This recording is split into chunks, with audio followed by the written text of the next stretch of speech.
Factual information probably cost about $500 to print. Who is the audience?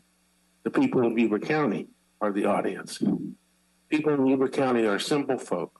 I do not mean they're simple-minded. I just mean they have a simple approach to written material. They want their reading material to be short, to the point, and engaging.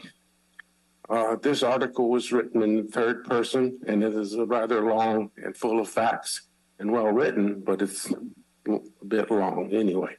Contract to Willie Willowsey's Earth Day email. It is engaging and lively and includes a first-person narrative. I learned something I did not know. Willie is a registered professional forester. If you want to effectively reach your audience, you have to craft your narrative to their level, which for the people of Yuba County needs to be simple. Almost at every meeting, someone compliments staff on the job well done. How did it come to be that the agency has such well-functioning staff? It was not by accident. Gentlemen, if nothing else, your job is to make sure you have the best staff possible. Suppose, hypothetically, Willie decides there's not enough cultural activities in Yuba-Sutter, and he's going to move to the big city and go to work for SMUD. How would you go about finding a new general manager? Do you have a robust plan, a process in place to handle this contingency? Please wrap it up as soon as you can. Okay, the North Sierra Wine Trail is coming this weekend, and thank you for your time. Thank you, Charles. Hey, any other public comment in the room? Do we have any on Zoom? Okay, with no more public comment in the room and none on Zoom, we will move on to the consent items. There's 2 items listed there. Any board comment or questions on the consent? So moved. Okay, I have a first. Is there a second? Seconded. Okay, a first and a second. Any public comment on the consent agenda? Okay, seeing none. All in favor say aye. Aye. Any opposed? Okay, motion passes. Next up is discussion items. We'll start with item 3, review of the restated audited financial statements prepared by Richardson and Company LLP for the year ending June 30th, 2022. And Ingrid, I believe you'll be presenting and you're online. Is that correct? Yes, that's correct. Can everyone hear me? Yes, good morning. Okay. Just wanted to give you a little bit of background on what this item's about. So the agency holds, or at least at June 30, held about $200 million of cash in the county pool. And the accounting standards require that the amount held in a county pool be recorded at the market value of that pool. The county provides the information to the agency as far as what the cost and the market value is, and that information was provided, I believe it was sometime last summer, around August, September timeframe. And that information was then used by the agency to come up with the calculation of what the market value of the holdings in the cash pool are. Well, it was determined just in March, the county got a hold of the agency and let them know that there was an error in that calculation. And it was during the audit process that the county was going through. Their external auditors determined there was an error. And so they provided the agency with the new calculation just in March. And so the market value was substantially lower than what the original calculation showed. So that resulted in the holdings in the county cash pool being reduced by about $5.7 million. We had to restate the financial statements because your agency's financial statements get incorporated into the county's financial statements, and their auditor would not give them a clean opinion unless this was changed in your agency's financial statements. So that's the reason for the change and why the new version of the financial statements are being brought to you in today's meeting. So does anyone have any questions, clarifications that I could provide? Any questions from the board? Okay. Do any public comment on this item? Yes, Charlie Matthews is raising his hand. One moment. Okay.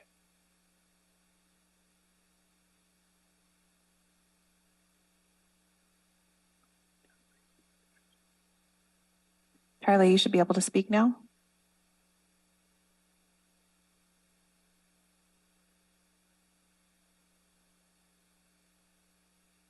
Charlie, did you unmute? Okay. Hold on. I guess we'll... Let me promote him to panelist and see. Does he still have his hand up? He does.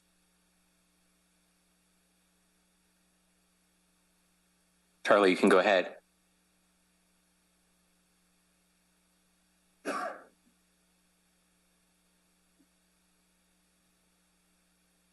We're having trouble hearing you, so I think we'll take the comment later on during board reports, if that's all right. Okay. Do we need to approve the restated financials? Okay. So is there a motion? Okay, first from Director Vasquez. And there's a second. I didn't hear who the second was. Second, okay. From Director Blazer. Okay. All in favor, say aye. Aye. Aye. Any opposed? Okay. And Director Matthews, one more chance before we move on.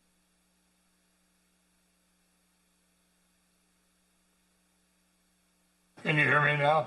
Yes, we can. Okay. No, I just wanted to state that the reason the $5 million write-off on the county's pool is that they take the bonds at today's value. When the interest rate went up, the value of the bonds went down. But by holding the bonds till maturity, we will get the $5 million back in the pool. But we also noted at the meeting that the it's called the lap pool in Sacramento for the last 6 reporting period has had a higher interest rate. So I would encourage you to ask the audit committee to look in if we wanted to split some of the funds for a much higher interest rate. That's all I wanted to report. Thank you. Great. Thank you, Charlie. Okay, with that, we will move on to item 4, receive an update from Yuba County on the status of Yuba Water's leveraging grant funds awarded to the county in 2022 for active transportation program projects, and consider adoption of resolution 2023-04 to redirect previously awarded grant funds for said projects in the remaining amount of a little over $6 million as leveraging funds for a comprehensive drainage project in Olivehurst. Morning, Dan Peterson. Good morning, Chairman Bradford, members of the board. My name is Dan Peterson. I'm the Director of Public Works for Yuba County. About 10 months ago, I approached this board and requested leveraging funds for 3 enormous projects, each of which was over $25 million in total scope. The board granted those leveraging funds so that we could even compete for those grants. We were successful on one of those 3 grants. That grant is putting in something like 3.5 miles of storm drain, sidewalks, almost 7 miles of sidewalks, bicycle lanes throughout the community of West Linda. Unfortunately, we did not get the grants for Olivehurst or for East Linda. Olivehurst really stung because we missed by 1 point on a competitive scoring basis out of 100. So we came really, really close, and I committed to the board that we were not done trying and I would be back again. Well, fast forward to today, we are going through the RFP process, getting a design consultant on board to actually design the West Linda ATP Safe Routes to School project. And I had identified a new grant program under which we could repackage the Olivehurst ATP project and present it in such a way that the scope aligned with this new grant program. The grant program to which I'm referring is the Local Transportation Climate Adaptation Program. While that sounds like a bit of a stretch, it's not at all. What has been seen by members of the community and by the county is that the historic drainage system in West Linda, a large portion of Linda, throughout Olivehurst, portions of Arboga, is comprised of open roadside ditches, and that's about it. And anybody that's lived in this area understands that the valley floor is flat and that you cannot drain something that's completely flat. And I won't bore you with the engineering fun stuff, which I get excited about. But the bottom line is we cannot make the ditches wider and deeper to make Olivehurst drain properly. The only way you're going to get it to drain properly is by putting in a storm drain system. So what in fact we originally proposed as a Safe Routes to School project, putting in sidewalks, is equally a drainage project. The only way we can ever put in sidewalks, put in bicycle lanes, is if we eliminate the roadside ditches and put in a storm drain. So they're symbiotic. You cannot separate one from the other. So fast forwarding to this local transportation climate adaptation program, what I'm proposing to do is repackage the Olivehurst ATP project into the Olivehurst Comprehensive Climate Adaptation Project, by which we will design a storm drain capable of handling the anticipated future stormwater runoff from climate change, which is in direct alignment with the program. And once we've eliminated the roadside ditches, we're going to take advantage of the right-of-way by putting in sidewalks, curbs, gutters, and bicycle lanes where we have room. I provided a map that shows the layout. What we're actually proposing is something in the area of 4 miles of storm drains, over 7 miles of sidewalk, a mile of class 2 bike lane. Class 2 is that you actually have a lane separate from the travel way. And then almost 6 miles of class 3 bike routes, which is the shared roadway. And you design the roadway such that bicyclists are safer with the motorized traffic. We also include improvements that improve accessibility for anybody with challenges in that area. So we're putting in 14 ADA compliant crosswalks. Plus, we're doing new striping, 50 ADA ramps, and we overlay the road when we're all done because we've torn the road up to put in the storm drain. So this is a huge project. We're talking about a total price of about $29.6 million. Your staff report does have an error in it, and it's my fault because I put it in there. Originally, when I saw the draft guidelines, it was similar to the ATP, where you could buy points in this competitive program by increasing the amount of leveraging funds up to 20%. And that's the only way that Yuba County can really compete against the big boys like Los Angeles, San Francisco, San Diego. Now they've actually changed the program where that 20% is mandatory. You're not buying points. You have to come up with 20% of the total project cost just to submit an application. So what I'm requesting that the board do today is approve, and I think we put in there 20.5% just so I could have a little bit of a cushion in case there's a cost overrun of the total project cost as leveraging funds so we can go after this huge transformative project for all of us.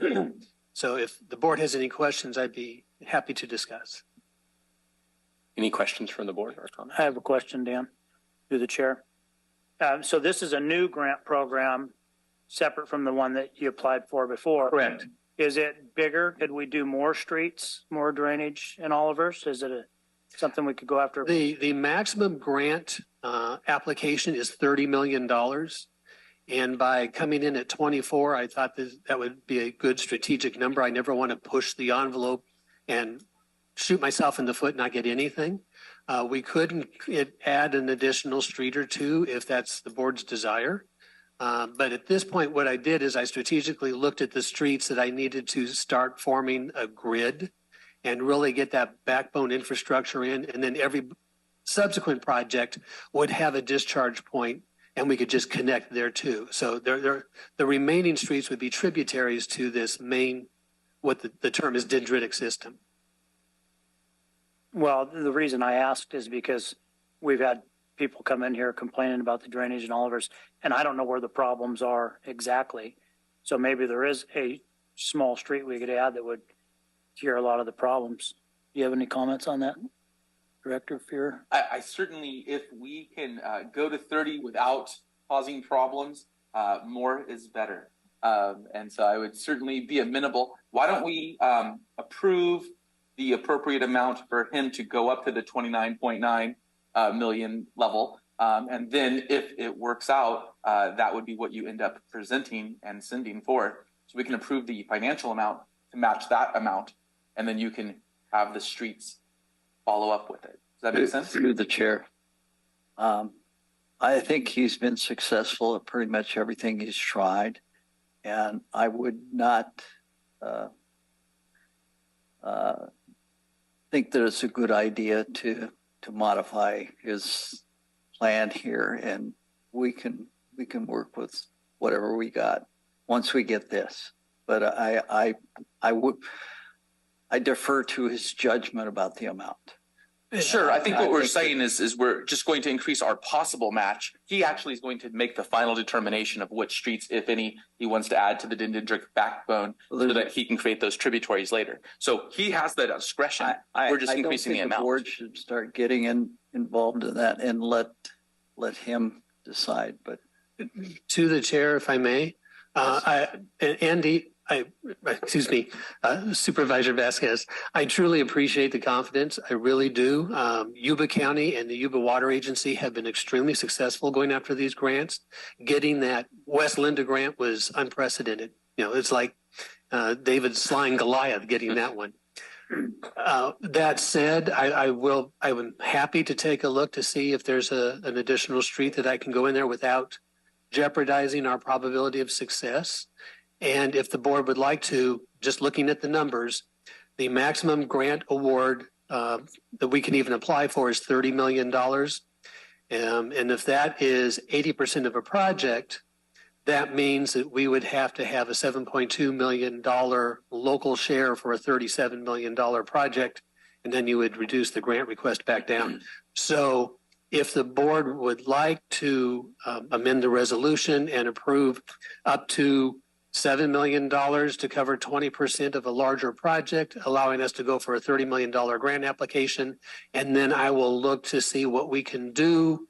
If there's other streets that have, for instance, high collision rates that might improve my benefit cost ratio, and I can strategically bump it up a little bit, I will do so. If I do the analysis and I come back before the board and say, I really don't think it would be wise to add any more, then I'm not shy about doing so. So if that pleases the board, then we can make that change. So moved. So it sounds like Andy is moving for 7.2 million?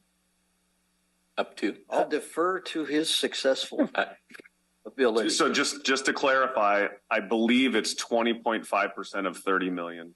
So I mean, I think that's how you could restructure the motion. Is that right, Dan?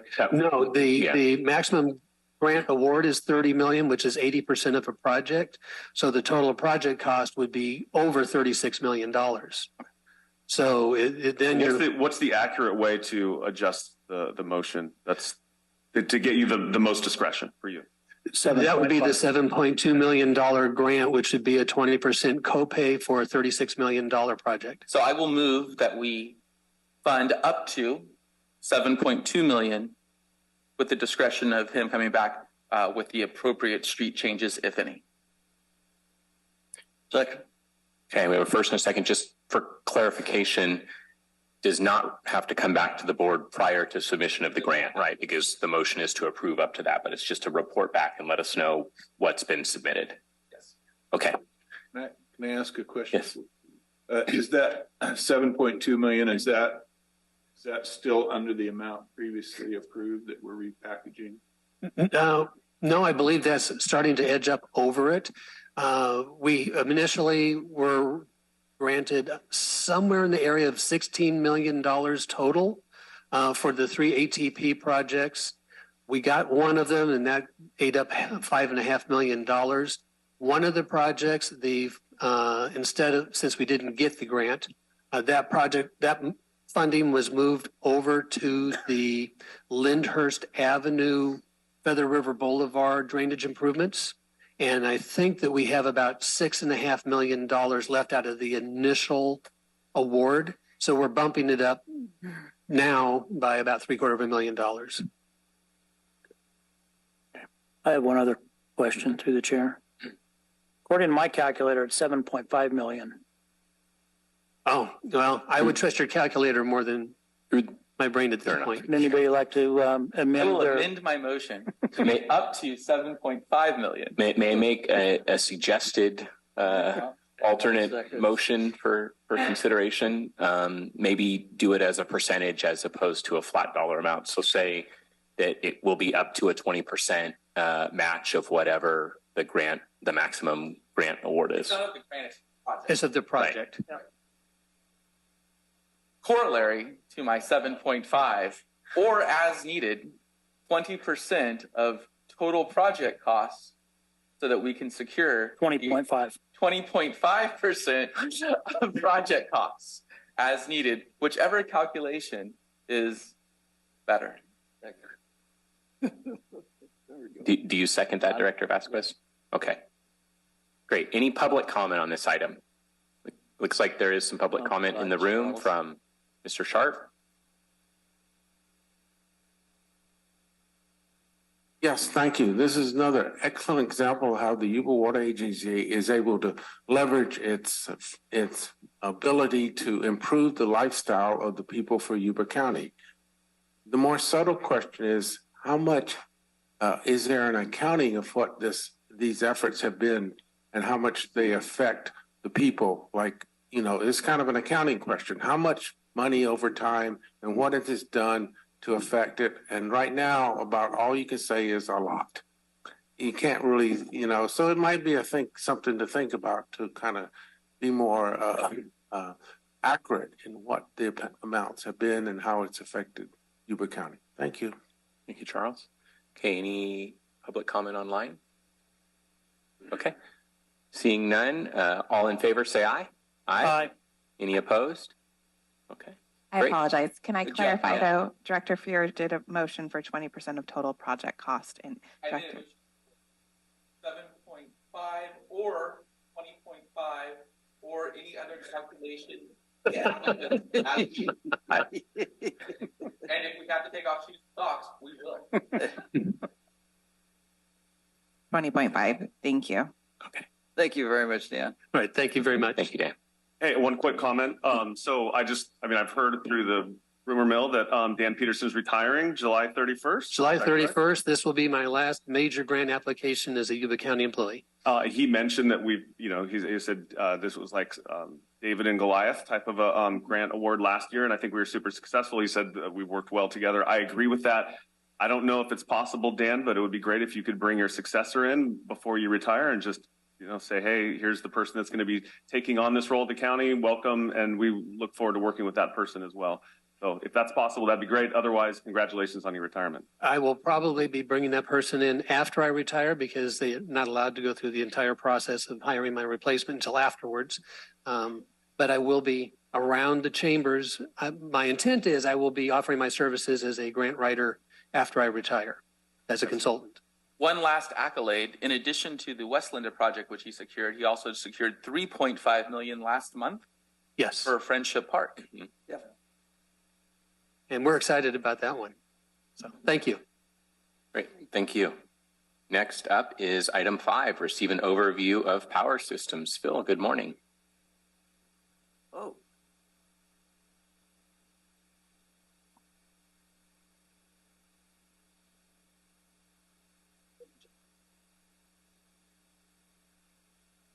Leverage all we can.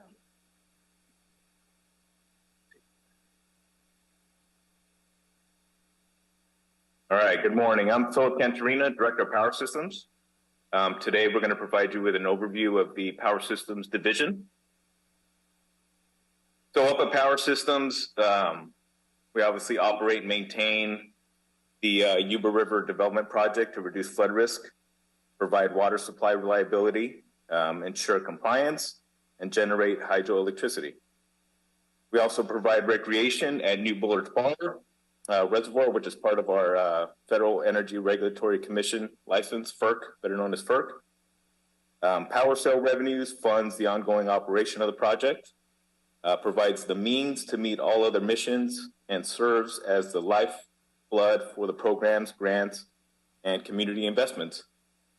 Up at Power Systems, we like to think of ourselves as the catalyst to ensure a more prosperous Yuba County due to the revenues we generate from our hydropower. So we're really proud of that.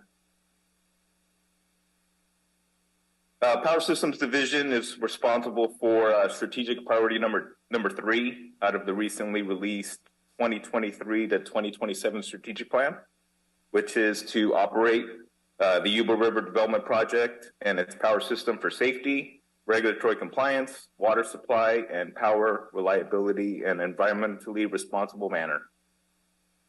Sorry, I'm freezing. It's like 12 degrees. No. Jesus. There are 5 objectives associated with strategic priority number 3, and they are objective 1, which is support strategic priorities number 1, flood risk management, number 2, reliable water supply, and number 4, environmental regulation and stewardship. Objective 2 is to continue to responsibly manage Yuba Water's dams and proactively identify and address issues. Objective 3 is to continue to maintain and improve the employee and public safety programs to ensure that safety is not a separate function, but is integral to every aspect of Yuba Water's work. Objective 4 is to maintain a proactive approach in attaining an extremely high level of compliance with all regulatory requirements. And last but not least, objective 5 is to position the Yuba River Development Project and Narrows One assets and organization for long-term reliability and viability, not just short-term results. Tying into this, in addition, strategic priority number 5 also ties closely to what we're doing, and you'll see from the presentation today why. So strategic priority number 5 is further develop Yuba Water's organizational capabilities to efficiently support operations, and supporting strategies in this priority and objectives are related to succession planning and work development. As the previous gentleman mentioned, they're not backfilling his position until he retires.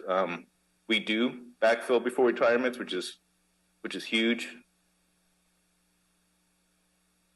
So a few questions that typically get asked, why do we do capital improvement projects? Why do we do planned maintenance?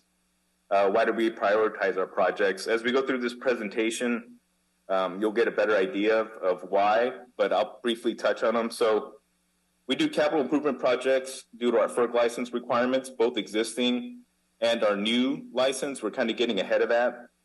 Where it makes sense, we'll do projects that will be required as part of the new license. We also do projects in order to replace aging equipment before it fails in service and causes prolonged force outages. For maintenance outages, we plan our maintenance outages 1 year in advance. So and the reason we do that is to install new equipment. We also obtain condition assessments on our assets and know what type of condition things are in, so we can prioritize.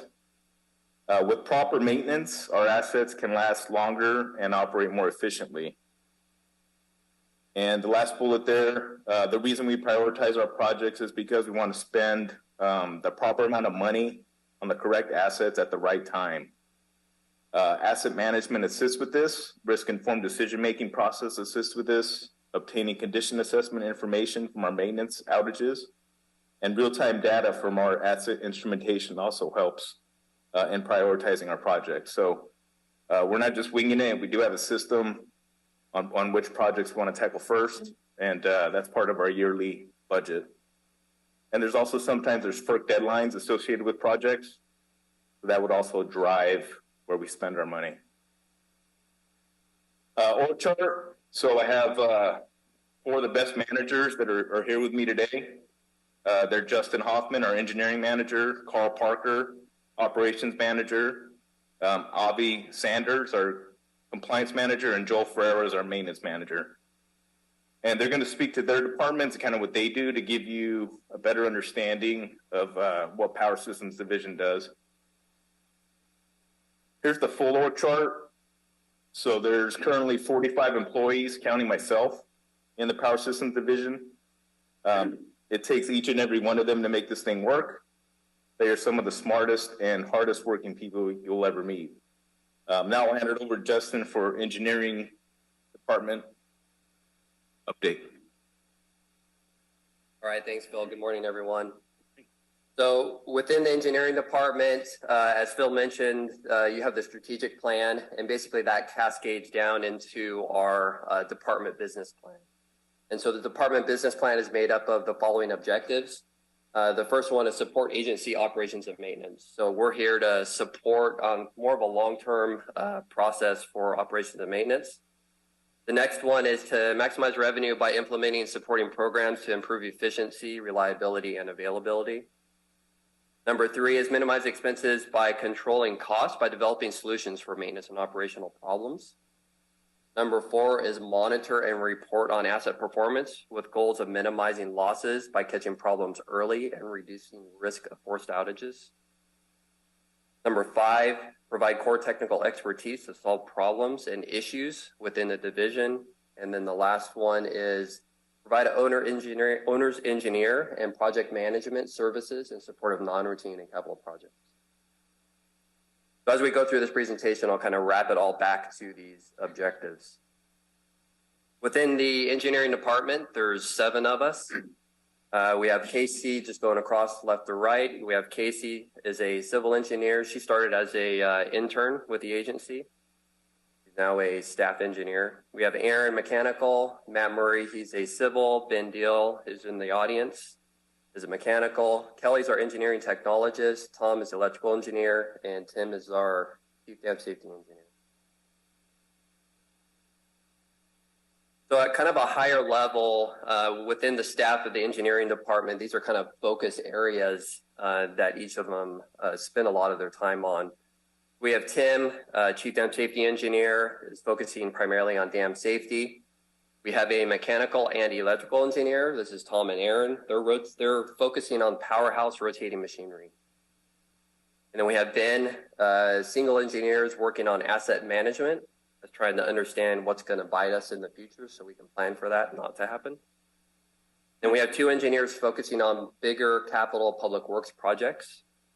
And then we have Kelly, our engineering technologist, working on document management. So tying it all back to the engineering business plan, what are we doing as an engineering team currently? So a lot of the stuff is capital projects. This is kind of near-term focused capital projects that you guys probably will see or have seen. We have the Colgate penstock shutoff valve. This is highly related to the tunnel outage that you guys have heard a lot about in 24-25. We have a big microsystem overhaul. This is a communication, the backbone of the power systems up there. We have Power Systems Headquarters. This is a new administration building that we're working on. And a couple more at Narrows 2, we have a small bypass. This is water conveyance downstream in the lower Yuba River. We have the Governor Replacement Project. And then moving down item 7, Lake Francis Dam. This is bolstering our instrumentation out at that site. Moving down number 8, we have a couple of Bullard's Bar projects. So we have the intake crane refurbishment. That's original crane up there and is seeing a little bit of life. So we're going to retrofit that. We have the low-level outlet controls refurbishment. There's a high-pressure unit up there that is nearing the end of its life. And going into tunnel outage, we want to make sure that that has reliability that we're expecting out of it. So we'll be replacing HPU and some neighboring systems. And then lastly, we have uplift pressure transmitter installation at Bullard's Bar Dam. This is more instrumentation within one of our largest assets. And you can see down there, a lot of these all tie back to our engineering department objectives. Moving on, so we don't just do capital projects or non-routine projects within engineering. We also want to help operations and maintenance to maximize revenue, minimize expenses, et cetera. So what are we doing there? When Tim and I got on with the agency about 7 years ago, we were highly dependent on external consultants to manage our data from our dams. Since then, Tim has created a dam database where all of our instrumentation resides right now, all that data. And that puts that data at our fingertips to analyze and then build within our reports. So item 12 there is also we're bringing in-house is our dam safety, surveillance, and monitoring reports. Previously, we depended on consultants to generate those reports and generate the data and graphs and analysis from those. That's all coming in-house as well. Big effort. Additional process improvements include what Kelly's working on. This is document management within engineering and power systems. Big one is just drawing revision control. We have thousands of drawings out there, manuals, O&M manuals, et cetera, that we're trying to get control over right now and truly have revision control. The other thing is, as you saw, there was a list of capital non-routine projects. There's a larger list in the background that is a 5 to 10 year budget log that we prioritize and forecast on continuously. We have quarterly meetings that we review this as a team to figure out what we're doing next and to make sure we're working on the most urgent things necessary. And then the last thing that feeds that capital project improvement plan is our asset management. And then these are just some pictures. First one up there, that's Cottage Creek Dam. We removed that dam, put in a conveyance system. That's just the outlet works, top left. I've been given a tour. We were out at NHA, thank you, conference last year. Some more crane lifts. And the last thing there on the bottom right, this is the most recent project, was a ROV inspection just recently in end of March to support our tunnel outage. That's it. I'll turn it over to maintenance. Cool.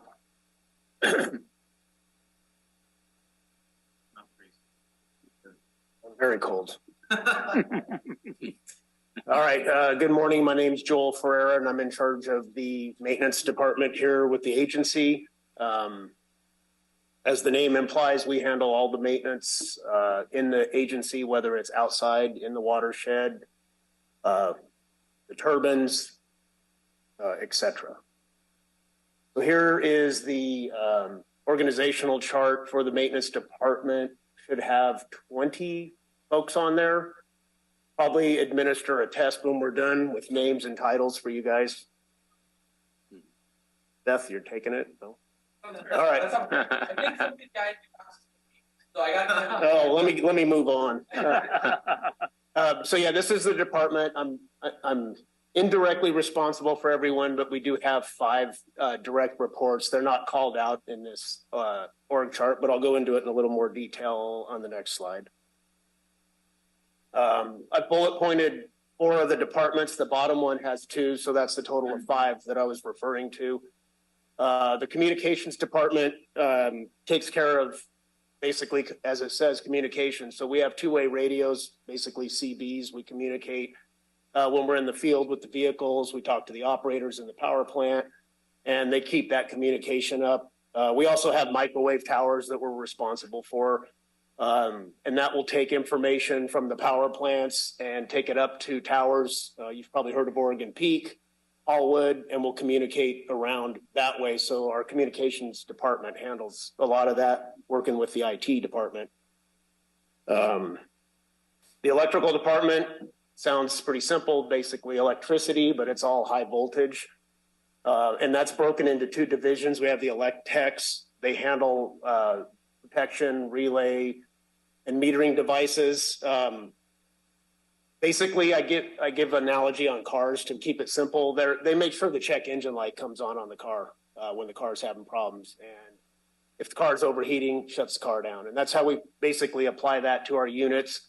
If there's any electrical faults, overpressure, you name it, their devices will take the units out before there's catastrophic failure, so we can go in and do repairs on them. The mechanical department, I've looped in utility workers, hydro maintenance workers, and the plant mechanics. They take care of all the other work. So we have weld repair that we'll do on the units. All the rotating equipment, we'll go in and do preventative inspections to make sure nothing's broken. Filter oil, change oil filters. Basically everything on the bottom end of our unit, they'll maintain. The hydro maintenance and the utility workers are very similar in classification, and they help us out with all the roadway work, ditches, cleaning. We go out and service the floating restrooms on the lake. Double check, make sure I'm not missing. lake debris cleanup. They operate boats. And in fact, we're anticipating a heavy debris year. As we fill the reservoir, we're going to have a nice, we think, month and a half of full reservoir. So we'll be out there pulling out stumps, trees, collecting them, making pods. And then later on in the year, I think at the first rain, we'll burn all that debris.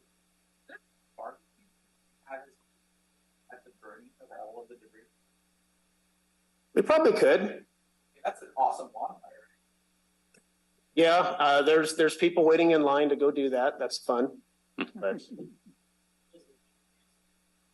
was asked recently about voting on the lake. I've been hearing that there are, the various debris and stumps that are out there. So they'll go out and pull them as they're either found or reported. We try to stay proactive with it. Not that I understand, not right now. But as the lake rises, everything on the shoreline's coming down. As Willie, I think, alluded to earlier, if there's forest fires and all the devastation, all that stuff adds to the debris, and we just have to deal with it. So we're on the back end reacting to it. All right. And then we have the recreation and our heavy equipment mechanic. So the heavy equipment mechanic was a recent addition to our group about 2 years ago. And he takes care of the entire fleet up and down the ditch. Recreation department was previously headed up by Bill Shaw. I'm sure everyone's heard that name. We've now been able to promote Brian Strawmeyer into that, which is a very nice thing that Phil mentioned, that we can actually cross-train. So we've gotten a good 4 or 5 months cross-training in for that. And our rec department's responsible for cruising around the lake, looking for that debris, trying to be proactive. They make water, potable water for the Forestry Service, as well as all the campgrounds. And I think we have a couple of residences they also serve in that as well. And the recreational guy is heavily supported by the utility workers and the hydro maintenance workers. And basically everybody, we all cross-train and work together. If the electricians need help, mechanics will come in and help them, and vice versa. I think I beat that slide up pretty good. I broke down just 4 basic types of maintenance that we do. Predictive maintenance is basically performance monitoring. So one thing we can use is we monitor vibration on a unit. So if a unit's running smoothly, starts to pick up vibrations, we can go into it and investigate and see why is it doing that. And then in Justin's group, Aaron is very good at looking at vibration analysis, and he can tell you what it is and where it is. So it's a very helpful tool. On your car, I would equate that to your tire pressure gauge that I'm sure you see every morning when it gets cold, telling you your tire's low. And we have proactive maintenance. That's kind of like the brushes in the photo here. We'll go in and inspect those, and as they wear, and we will replace them before they are worn out and the unit has to be forced out of service. So that's an example of being proactive. Same thing if I give you an analogy. I like to stick with my car analogies. Your tire wear. If you see your tire wear indicators coming up, you know you need to replace your tires. You're being proactive at that point before they fail. Preventative maintenance, that's what the bulk of where we do our work. That's routine and regular maintenance. When we take these units down for annuals, we go in and we look for problems and we take care of them before they break. And then the reactionary maintenance is where we try to stay out of. That's when equipment fails. And that's basically when you ignore your tire wear indicators and you pick up your nails and you're starting to fix flats. Another example of that is recently we had the Narrows 1 was shut down for about a month because we had a cable short. There was nothing we could do to find it. It happens, and then you just react and you get out of that mode as soon as you can. And then I broke maintenance down. I guess quickly, the picture, that's actually a power plant that's buried in New Bullard's Bar. I think it was the original New Bullard's Bar power plant. I got that from one of our mechanics. It's a nice photo, so it's good to stare at, I guess. But I broke our maintenance down into 4 basic categories. Spring, which is what we're in right now. We'll do our vegetation management, and we'll get ahead of that before the summer hits. We're doing recreation prep. So that's getting out the floating comfort stations on the lake. That's getting the debris prepared, getting the campgrounds cleaned, getting ready for the public. And then we move into the summer, and that's typically where we'll pick up our Narrows 1 maintenance. It happens to be a good window to fit that in. And we like to do our spillway annual maintenance in that time frame as well. Yeah, and then we continue with the debris cleanup as needed. And then in the fall, we start going into the Narrows 2 annual maintenance, and then winter we'll hit Colgate. Traditionally, before the duck curve hit, that was the best time to do maintenance, and moving forward, that may shift. But that's kind of how maintenance lands by season. And then I like pictures, so I just threw up a couple pictures of what we went through this winter and some older photos as well. The one on the far right is what we call a grizzly, and it's a trash screen that's at our house and log cabin. I think Ryan discussed at the last board meeting how we divert water. This is where it happens.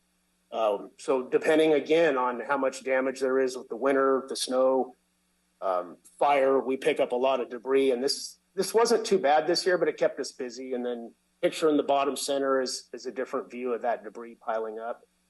Top center, that was when I first got here 5 years ago. That was a rock slide on the way to the butterfly valve. So, you know, you get these calls that operators can't get in and do their job, and then we have to go out there and deal with reactionary maintenance. And then the picture on the far left, same thing, where the Grizzly's too impacted, so we're having to mechanically remove the debris before we can get the gate cleared. And then I think this is our final slide. This is last winter. This was our 2,000-foot snowfall that we dealt with. This was us, picture out of my truck window going home at, I think it was about 5:30, 5 o'clock at night. Just some of the things that you deal with in the winter. And then the picture on the far right, that was New Year's Day. That was a tree slide that impacted access to Colgate Power Plant. So just some ideas of things that aren't, you know, on the radar that we deal with on a daily basis. And I think that held the operator an extra 5 hours over. They couldn't even go home, and the new operator couldn't change shifts. So it's a fun job, and there's a lot of variety in it. And that's my presentation. Thank you.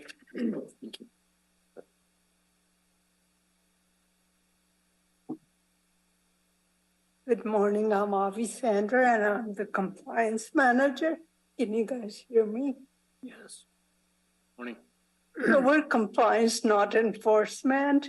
But continuing on with the auto example, we may be kind of like DMV, but not CHP or NTSB. And we take care of two areas of compliance, the environmental health and safety and bulk power system compliance. To work in accordance with the strategic priority 3, the objective 3 and objective 4, we basically try to integrate regulatory requirements into our routine procedures to continue to build on the culture of compliance at the agency. Basically, the thought is if we do right stuff every day, we don't have to think about it in the case of an audit. So we have a team of 3 people, including myself. Jamie, she's been with the agency for just over 10 years, and Scott just joined us last year. As I mentioned, we have environmental health and safety. As you saw, we do a lot of high-risk activities like confined space, fall protection, and there's a bunch of low-risk items. For personnel safety and public safety, we go over and above because it's very essential that everybody goes back home safely. Then we follow the regulations to stay in compliance.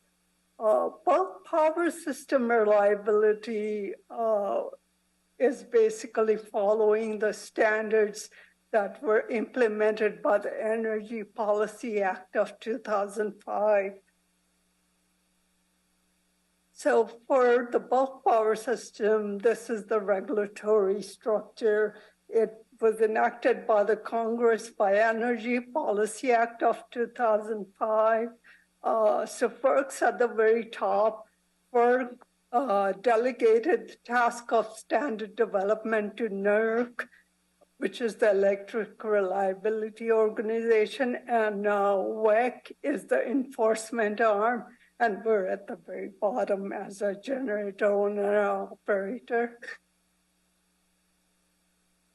For safety related programs completed recently, here's a listing, but we mostly did took a big step in hazardous waste management and identification of the hazardous materials communication program with building a safety data sheet library.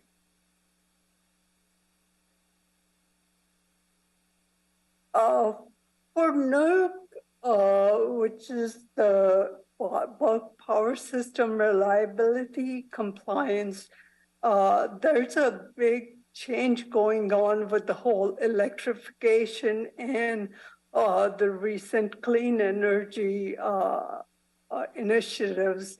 The standards are basically being overhauled for inverter-based resource introduction or integration into the standards. So essentially, NERC was behind the industry.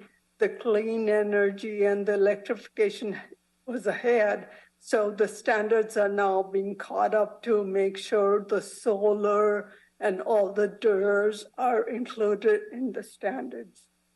We've recently implemented a mandatory cold weather program. It helped to have the design documents from 1968, which showed that we're designed to operate down to 16 degrees Fahrenheit. And then there's a bunch of routine data submittals. You're gonna see something. I just wanted to know if he knew he was supposed to operate. I just found out. All right. Yeah. You can get him into compliance. He was in the training also. We all sat in the training. Actually, Willie had to sit through the training also. Current and future, since these are both programs, not projects, we have an ongoing continuous improvement, implementing new regulation. One of the big things we'll be doing in the near future is contractor safety management. So OSHA is going to be big in the coming future on multi-employer projects, where we have to be more careful as to how many contractors we employ and what they are doing and who is responsible for the safety of the crew. That's the ultimate goal.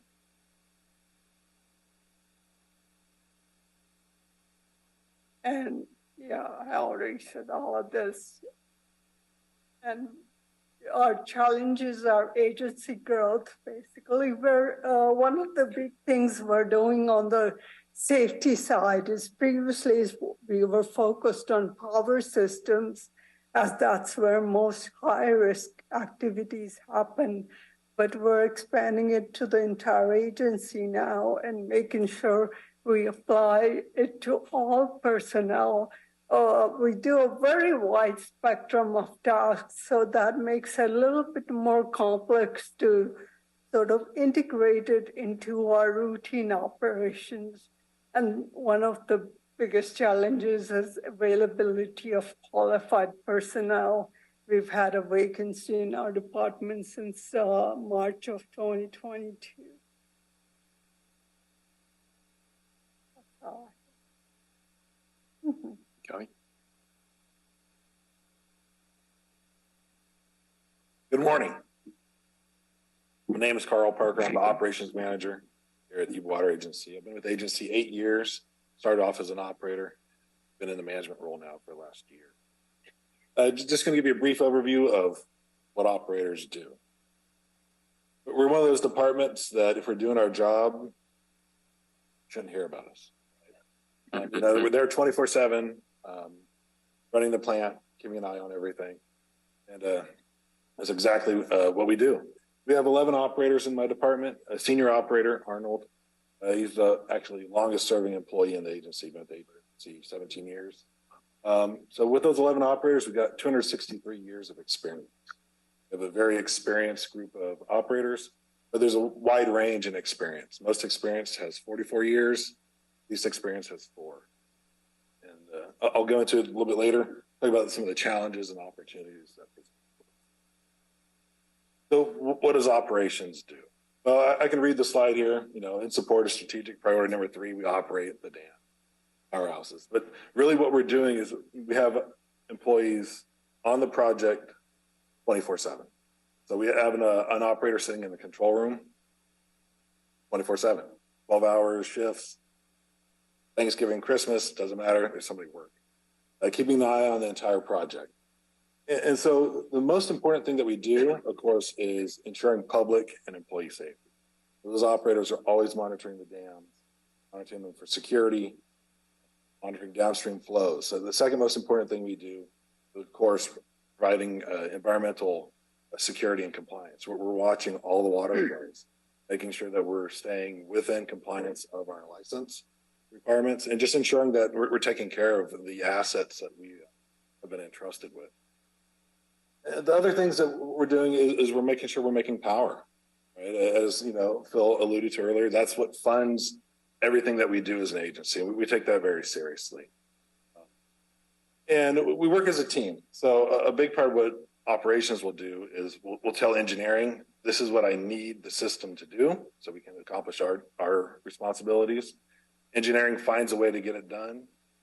Then operations uses that equipment, and then we go to Joel and say, Joel, it's not working the way I want it to. I need you to fix it. All right, and then they'll work with us. And it's really a collaborative approach that gives us a lot of strength as well.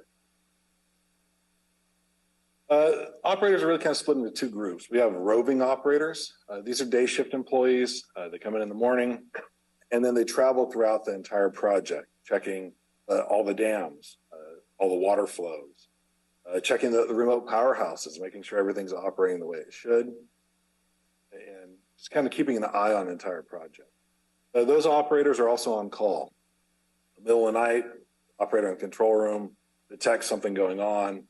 That operator gets called out, they respond, and they work as a team to address anything that comes up. And then we have our control room operators. This is the bulk of the team. And you need plenty of employees just to manage that 24-hour schedule.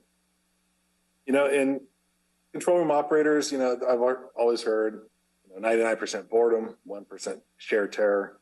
I kind of disagree with that, in that when you meet our operators, even when things are going wrong, there's no terror. Right? An operator is kind of a special breed. They have to be highly observant. They have to keep an eye on the entire project, kind of see the process and see how things are interplaying with each other. And then when things do go wrong, they have to be real steady. They have to be very decisive. They have to make critical decisions quickly and prioritize their task. It's a lot of responsibility that an operator. And they also have to be aware of everything else going on. You know, whether it's, you know, Joel's team's out cleaning a grizzly, or, you know, we have employees cutting trees along a road. They need to be aware of that, because the control room operator is tasked with kind of being the first point of contact in any emergency. And so they'll get a phone call from a, you know, employee on the field, and they're the one that have to make the correct decisions, respond to what's going on. Oh yeah, sorry, I skipped over my picture. That's a picture from our front gate camera. We had the Rice's fire last June, late last June. And we evacuated the powerhouse. Operator actually sent me that picture. He was sitting there in the powerhouse until we had another operator respond at a remote powerhouse, where they were able to then watch the project. So kind of joke, operators are kind of first in, last out. They have to be there, just because the responsibility, you know, for public safety, a reliable water supply, environmental concerns, that's something we all take very seriously. Challenges and opportunities in the department. As I mentioned earlier, we have experienced operators, but then we have some younger operators that are coming in, learning the trade. And, we've grown a lot. When I came into the agency, there was 3 operators before I was hired. Now we're up to 11. And there was no formalized system to capture the knowledge and experience from the more experienced operators, pass it on to the young operators. And so what we've started to do is develop standard operating procedures, kind of codify and record kind of that historical knowledge and lessons learned to make sure that nothing's lost when people retire. Biggest challenge in my mind for our department is succession planning. We have 75 years of experience retiring out of the department this year, of an additional 46 years of experience retiring within 2 years. That's a pretty big hit as far as experience goes, but I'm confident in the processes we have in place and the people that we've hired that you guys won't see anything change. We're developing a systematic, kind of comprehensive training program. A little different than you might see at, say, PG&E or somewhere like that. That's a huge organization where they have the time and resources to put people through really lengthy training programs. We're kind of stealing a system typically used by like the Navy, other military groups, where it's a call card based system. So we basically divide all of our systems and subsystems, and the employees are brought on board. They're trained in those systems, qualify on those systems, and then they're released to operate those systems. That allows us to be more adaptable with our new hire training, allows us to bring in experienced operators, get them working quicker, and then provides a real comprehensive ongoing training program for the operator. Some of the things we do very rarely. It can be years between some of these operations, and it doesn't matter who you are. If it's been 8 years since you've done something, you're going to feel rusty. And so those tasks we're going to retrain our operators on, make sure they're fresh and ready. Another challenge is kind of modernizing the department culture and tools. With that experience, there's a lot of, well, we've always done it this way. And that's great. And there's a lot of wisdom in that. That's one of the things I have to balance. I'll have younger operators that come in, they want to change things, which is great too, right? They have fresh ideas. But there's a lot of wisdom in the way we've always done it. So taking that wisdom, coupling it with that fresh approach and working together is moving us forward. One of the things we're doing now is we're doing electronic logbooks, where we're keeping electronic records, which allows us to actually access data, analyze it, and use it in our decision making. Overall, operations is doing a great job here, and it's not just operations. As I mentioned earlier, it's a team effort. And if you look at our availability, it's well above industry averages. The only one you'll see there is Narrows 1, which Joel mentioned earlier, is at 70% availability for this year. That's on track to be over 90% by the end of the year, which is above average. Yeah, it's a great team, accomplishing a lot. Happy to be a part of the team here. Great. Thanks, Carl. So, looking ahead, we're going to continue to prioritize projects, optimize revenue by reducing forced outages, recruit the best talent by providing a desirable work environment, improve efficiencies through expanded use of software technology, expand and refine our data collection and monitoring capabilities. As Carl mentioned, we're developing a more robust risk management process, and we have to remain flexible and ready to adapt to regulatory changes. As Avi mentioned, the NERC adaptation of solar standards is changing how they operate. So point of this presentation was to show that there's a lot going on in power systems. We got a lot of talented people, a lot of smart people, smarter than myself. So hopefully you found it beneficial, and I guess we'll take questions if you have questions. Or I think you feel some questions from board members. Well, just an observation. We've been exposed, at least as long as I've been on the board, to the tip of the iceberg. All we see is 4 or 5 people out here. This gives us a whole new perspective on the number of personnel that are out there working hard, keeping our project in line. And thank you very much. And please thank staff for all the hard work that you do. And we'd like to take another tour if we can. Sure, absolutely. I always enjoy the potluck up the powerhouse because you all have interesting stories. And I attended a couple of retirement ceremonies about 10 years ago, and I just got through reading a book, and it described your retirement series pretty good. It's just I'm trying to think what it was, but I lost the train of thought. But I had no idea that you had the number of people out there, and please thank them for us. And it's very interesting. Do this on a regular basis, please. Thank you. I was curious in regards to engineering. You guys used to contract out a lot of stuff. Now you have engineers in-house. I know that we give grants to places like BVID because they're going to be doing some re-engineering of their generator at their location. Can we, in addition to providing money or in substitute of providing money, provide engineering expertise for those sorts of projects? Since we have now that in-house, that would seem to be a useful crossover.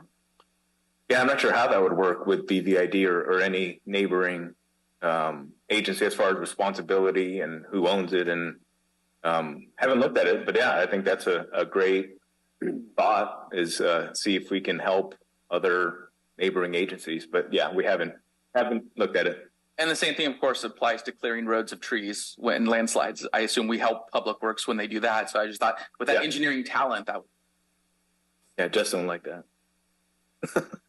So I had a few comments and a question. You said there's people coming in or going to be retiring soon. How do we get local young kids on board to replace those positions? Because I don't, what's the qualifications like for an operator?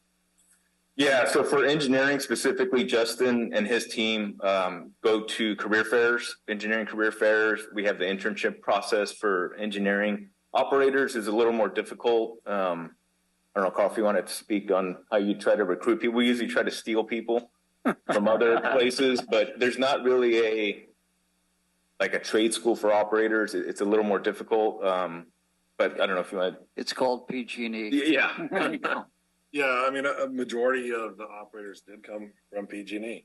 The other ones did come from WR. It is a challenge just because it is it takes a lot to be ready to be an operator. If I hired someone off the street, I'd probably want 3 years to train them. If I'm hiring an experienced operator from another agency, I probably want about a year, just because each system's so unique. It's a challenge. It's a challenge. How do we get youth even aware that these careers exist? Very few people know that you can become a power plant operator. I mean, most people, when they hear power plant operator, they might think of Homer Simpson. That's about it, right? That's a level of exposure. But it's a fantastic career. We have developed a hydro operator and training program. We actually had one of our youngest operators is a local, lives there in Oregon House, and he's turned out fantastic. He's a fantastic operator. Program worked very well. So we have some options to try and bring. And that's Cameron, and you brought him on from scratch. I mean, we overstaffed enough to where the next operator we hired, we could actually train from scratch. We did not have to bring them from, another organization pre-trained. So that's a success story. And that was after we kind of established ourselves post 2016 PPA. So I just wanted to point that out, that directly in response to Director Messick's question is when we do have the opportunity, we bring people on locally and we train them from scratch and bring them up to speed. But sometimes we just don't have the time to do that. Carl, I'm sorry to interrupt, but I wanted to point that out about Cameron. It's a great success story. Absolutely. It's a wonderful success story. And, and as a manager, that's the person you want to hire, right? Someone who's local, who's going to be here, who's invested in the community and the cause that we support. That's an ideal. Yeah, looking forward to the opportunity to bring some more trainees on. Maybe when we have the facility in Oregon House, we'll have more opportunity. Correct. And, right now we're kind of bracing ourselves for a lot of turnover. We've hired up. We have people in the pipeline ready to replace these employees. Mm-hmm. I think I think as we get through that process, then we're going to be positioned to look to bring on some trainees.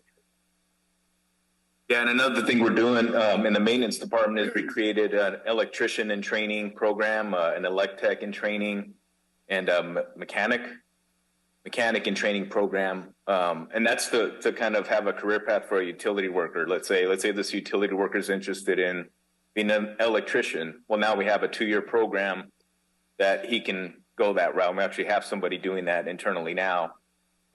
If a utility worker wants to go the mechanic route, he'll have a path. So we're trying to provide career paths for people that are here, just to continue that growth and opportunity, so they don't leave. Well, I want to thank you guys too. That was an excellent presentation. I got super excited when you announced you had a replacement project, but then I realized I misunderstood. Yeah. I remember that book. I was listening to stories, and the book title was appropriate, and it said "Among Giants." And listening to the retirement stories was just absolutely amazing. The things that you do, Common, you look and you see the size of the wrenches that they have up there.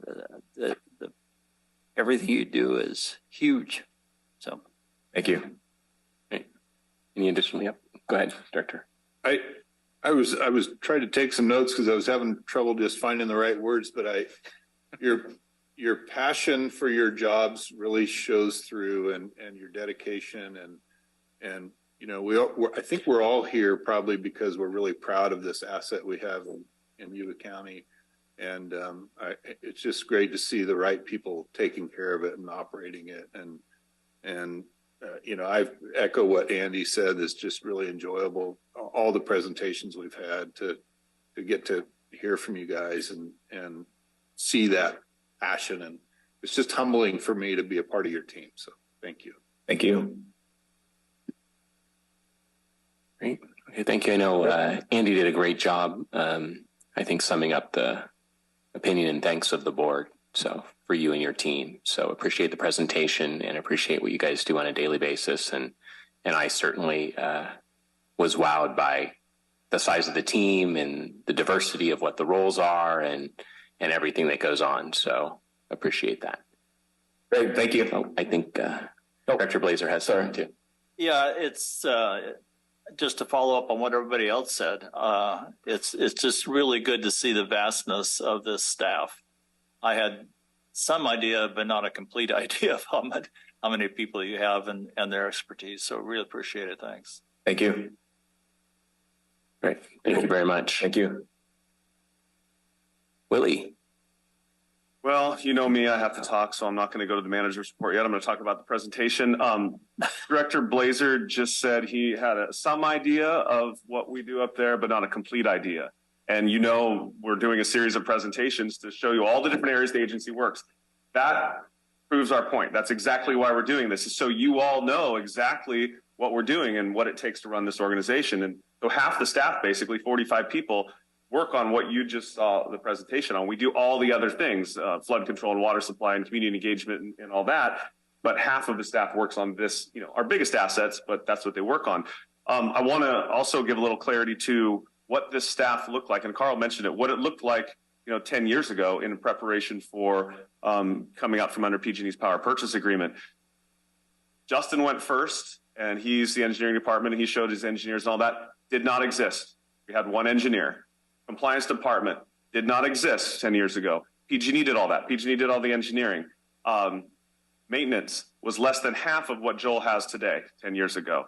And operations was a quarter of what we have today. So in that time, in preparation for leaving PG&E and coming out from under the power purchase agreement, we've expanded to what you see today. So that's proving to you what this agency is. And then I can prove to you performance, and I'll give you one example. And you saw many examples today, like Avi's DMV. She's not CHP. I love that. That was great. But 4 years after 2016 expiration of the power purchase agreement, we bought another asset. We bought a whole nother generator, and it's only a 12 megawatt generator. It's Narrows one, but it was 80 years old when we purchased it. And it doesn't matter if a generator is 160 megawatts or 12 megawatts. It still has a transformer and a governor and, you know, field poles, and it has all the same stuff that you have to work on. It's just a little bit smaller. It still has compliance. This one's very unique. It has a tramway to get to it.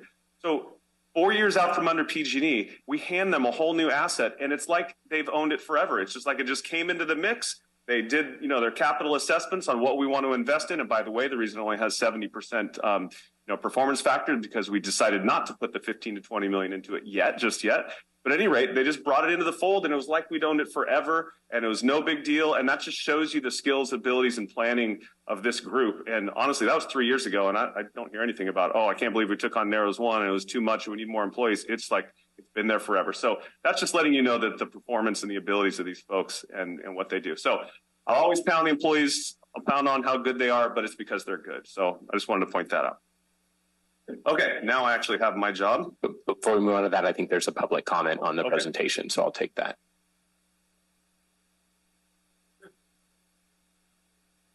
Thank you. Dr. Miller, you mentioned the engineering expertise that the agency has. It's huge. I think the agency is working now with the North Yuba Water District to help it out, figure out how to, we know we're going to have more water available in the future, and how to distribute that water is an engineering, that the water agency has that expertise. And then my parallel to that is the fire protection up there. That kind of fits into the water as we have it. And I know the agency can help us out with that too. So thank you very much. Thank you. Okay, thank you. Very good. So talking to John James this morning about operations, we're kind of in the lull in the hydrograph of the year. So December, January, February, and March, we get the storms, and we got those this year. Snowstorm, rainstorm, that's when we accumulate snow and precipitation, water in the reservoir. Then we have the lull when kind of we're in these spring storms. They're, not major events, and they come and go, and they're not predictable.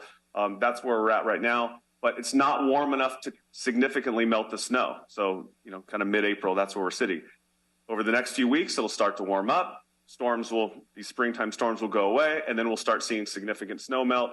That's kind of where we're at. We're basically, as John described it, we're just freighting water through the system. Colgate's full load. We're not spilling anything yet. Colgate's full load, and we're just moving water through the system, both through the North Yuba system at Bullards and the South Yuba, and keeping the river flowing. Full load 24/7 at Colgate.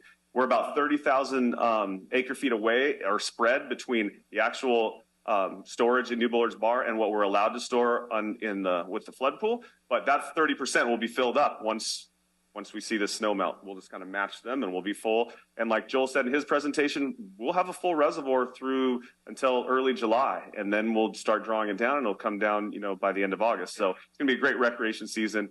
Just pointing out, we're kind of in a nice little lull in operations right now. All the units are running. We're putting out like almost 5,000 CFS in the lower Yuba River. That will go up by a few thousand CFS in the next several weeks. I really don't have to give you the presentations on ops, maintenance, engineering, and all that. They just gave it to you. Everything's running well. They did replace a backup battery system at Colgate in the last few weeks, which is a big deal. They do it while the units are running, and they do it without tripping the units offline.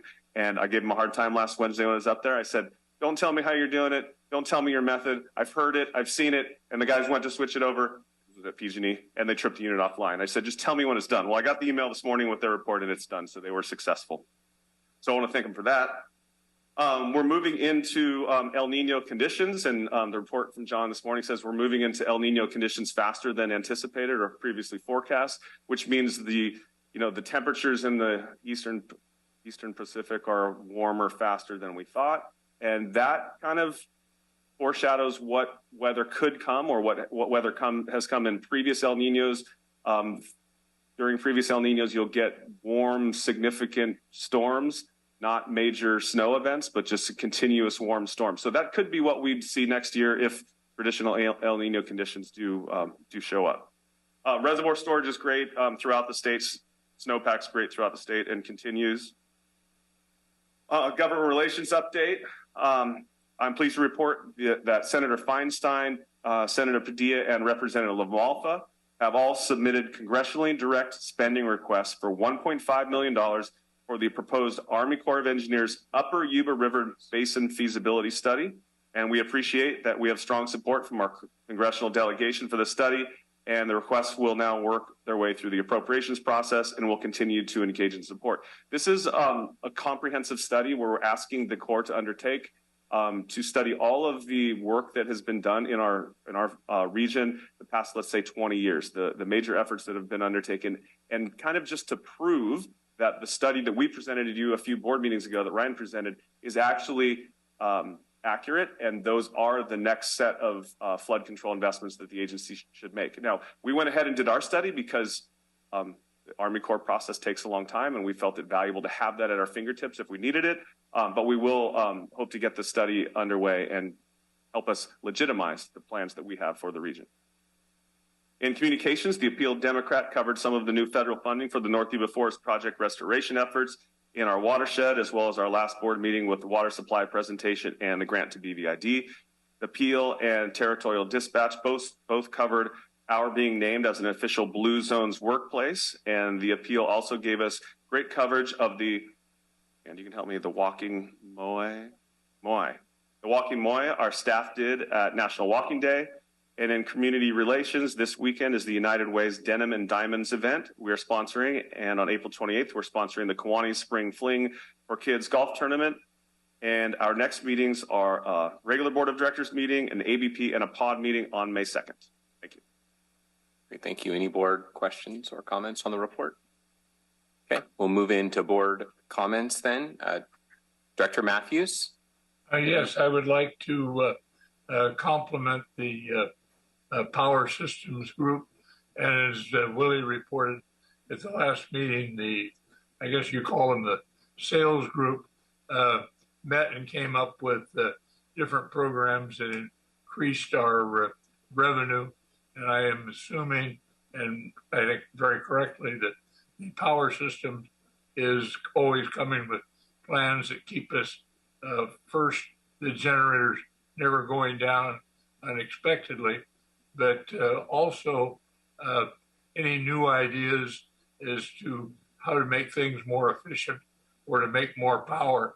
And I liked especially the presentation part where the manager says he has new people, young people coming in with ideas, and he has older people to interact with them to say, yeah, that's a good idea, or no, we've tried it and this won't work. And I just want to encourage the entire staff to always come up with ideas and bounce them off their fellow workers and directors. Thank you. Great, thank you. Director Bishop? Only thing is that you guys on the Board of Supervisors, I want you to make sure you've paid your gas bill in this building. That's all I have today. We're in compliance. Cold weather. It's above 16, so we're good. Director Messick? I don't have anything. I'm too cold to speak. Director Fuhrer? I love the cold. No worries. So I'll talk. Cap to cap next week. I'm looking forward to hanging out with my soon-to-be best friend, John James. Is that right? We're going to just tour the town, paint it red, all good stuff. Food Bank, when I get back, is having an event. So if you want to come to it, talk to Jackie. And also, if there's not enough golfers, like your friends are desperately needing to golf and they're jealous that you're going to the event that's being sponsored with us, then you can talk to Jackie about another team set up as well. Today is tax day. If you think that your deadline is today and you have not done your taxes yet, you're a bad person if you go to your tax preparer today. I just want you to know that. However, I have good news. Your taxes have been extended because of all the rain and snow. California is not used to that, I guess, and they just declared a state of emergency because water is scary. And so it got extended to October. So you guys have a little bit of time. Spent the weekend doing some hiking, went up to the Deer Point, beautiful place, but I can't talk about it because it's top secret classified. But the Deer Point, awesome. Recreation we're going to have is going to be great this year. And then in regards to Mr. Sharp's point, I have talked to Willie. I'll be taking over when he decides to leave. So we've already got the chain wheels in motion, and it's taken care of. Paul's modesty is such a bore. You know? Director Blazer? Seth, you're a hard act to follow, but I did attend the Board of Directors meeting for the Mountain Counties Water Resources Association up in Auburn Friday. It's a really nice group of people. They've got a lot of things going on. What I took away from it, their proposed legislative engagement person, lobbyist, I guess, gave a nice presentation on what could be coming up in the legislature, and it's not really that pleasant. There's going to be a lot of new legislators because of term limits, et cetera. And I don't know if that means instead of 2,000 bills, there'll be 3,000 because of what they're doing. The only concern I had is that there may be a possibility of a change in the head of some agencies. I don't know if it would be any that we deal with, but it's just something to be aware of because there could be a kind of an upheaval in what's going on down there. There was a little talk about a concept, which I'm sure Willie is aware of, but I had never heard of, is kind of shading aqueducts with like solar panels, not only picking up the solar, but shading the aqueducts to cut down on evaporation and saving, by the math, millions of gallons of water. I don't know if it's anything that's feasible or not, but it's just an interesting concept. That's it. King Gavin strikes again. Dr. Vasquez? I've enjoyed the presentation. Thank you, Willie. Thank you, Terry, for finally unveiling the massive workforce that we have behind us, working very hard to make things seamless. So, thank you. I did save a couple lines because I didn't want to overshadow them. But Dan Peterson's project, let's make all of Hearst great again. Very excited. But the quote for Dee Dee that I promised was, one small step for environmental justice, one giant leap for all of Hearst. There's a gentleman back there that I think wants to say something. Okay, public comment is over, but we'll go ahead and accept some additional public comment. Thank you. Thank you. I didn't know that public comment was over. My name's Ozzie Hoffler with Southern Energy Solution Group, and just want to let you know we're a power marketer and have looked at the great work you've done here. There are some opportunities. We'd like to talk to staff and see if we can increase your revenue during the shift between going with Sena and opening up power marketing at the agency. Thank you. Great. Thank you for being here. Okay. And my only comment is I will be with Director Fuhrer and staff at Cap to Cap this weekend and through early next week. So, and with that, if there's nothing else, we will adjourn the meeting. Thank you.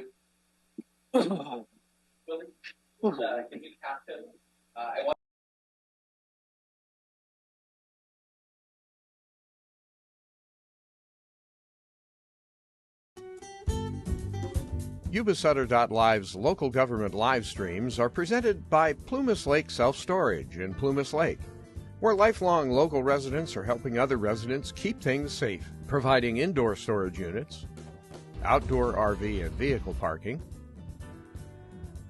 moving supplies, and Penske truck rentals. Details at plumaslakeselfstorage.com.